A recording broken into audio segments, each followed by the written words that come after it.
Nesse mundo da nutrição, no mundo que eu trabalho, o mundo da medicina da dor, da longevidade, da qualidade de vida, a gente já entende que trabalhar médico isoladamente não funciona. E que muitos profissionais de saúde competem pela melhora da qualidade de vida e concorrem por esse meio da gente trazer o melhor para o nosso paciente.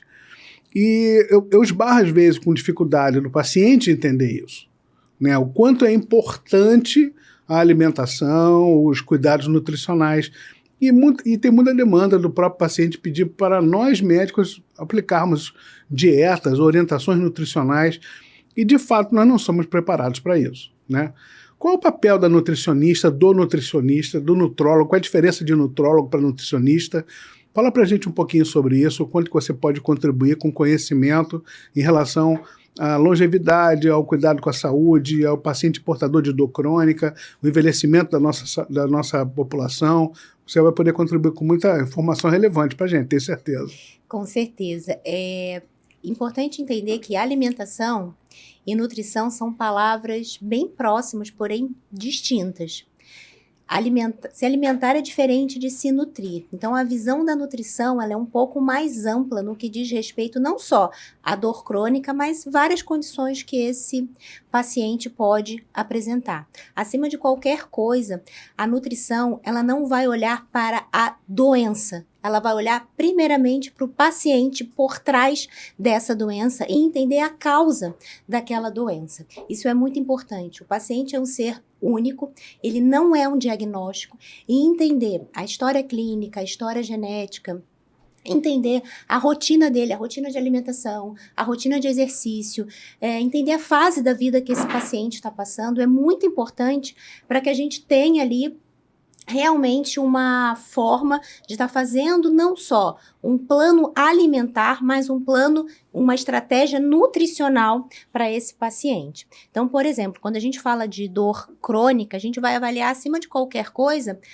os gatilhos que levaram ao desenvolvimento dessa dor. E o primeiro gatilho que a gente vai estar observando é o gatilho emocional. Eu atendo durante muito tempo pacientes com fibromialgia, com artrite reumatoide, doenças autoimunes, espondilite, e principalmente pacientes com doenças autoimunes têm associado ali um gatilho emocional relacionado a vários fatores que podem ter acontecido na vida dessa pessoa.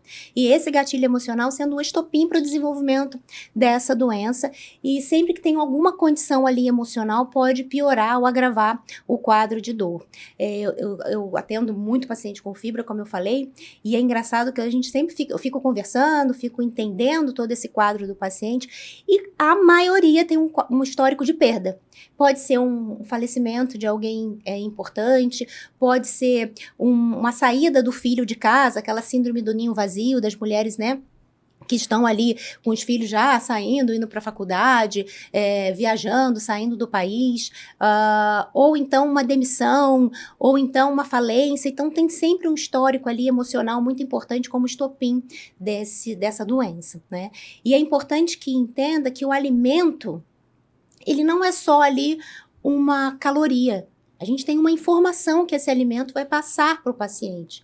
E essa informação é muito importante. Então, se a gente olhar somente a nutrição como X calorias, quantidade de carboidrato, proteína e gordura, isso é muito fácil. Eu preciso entender qual alimento é importante para esse paciente. Qual é a função desse alimento nesse paciente? Porque eu posso ser uma paciente com artrite reumatoide, você pode ser um homem com artrite reumatoide, mas aquele alimento que é bom para mim pode não ser bom para você. Então, toda essa investigação é muito importante. Quando a gente pensa nos gatilhos emocionais, por exemplo, entender se o paciente dorme bem é importante para um paciente que tem dor crônica, para um paciente que tem uma enxaqueca. A gente sabe que um paciente que não dorme é um paciente que tende a ter mais dores pela manhã, que ele acorda mais enrijecido.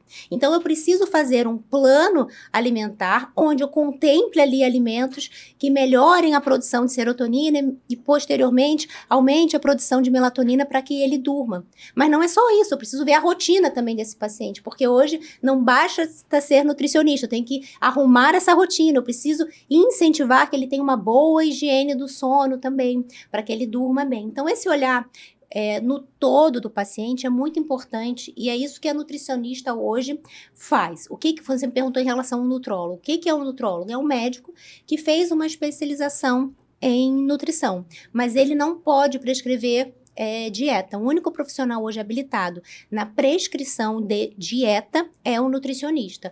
O nutrólogo ele vai entender um pouco mais sobre os alimentos, sobre suplementos alimentares, sobre vitaminas. Então, por exemplo, é comum um paciente com dor crônica, ele ter ali um gatilho emocional que vai afetar diretamente esse sistema imunológico. A gente sabe que o arcabouço imunológico da pessoa é o intestino. E esse intestino alterado, se eu der um alimento que piora essa função intestinal, eu fragilizo ainda mais esse sistema imunológico, né? Então, eu preciso também dar suporte a esse sistema imunológico. Existem vitaminas que dão esse suporte, vitamina D, zinco, vitamina A, vitamina C.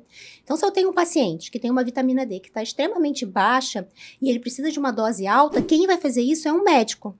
Tanto o médico que é um nutrólogo ou qualquer outro médico. Então, existem ali vitaminas que têm doses que o paciente precisa em doses mais altas que o nutricionista não pode prescrever.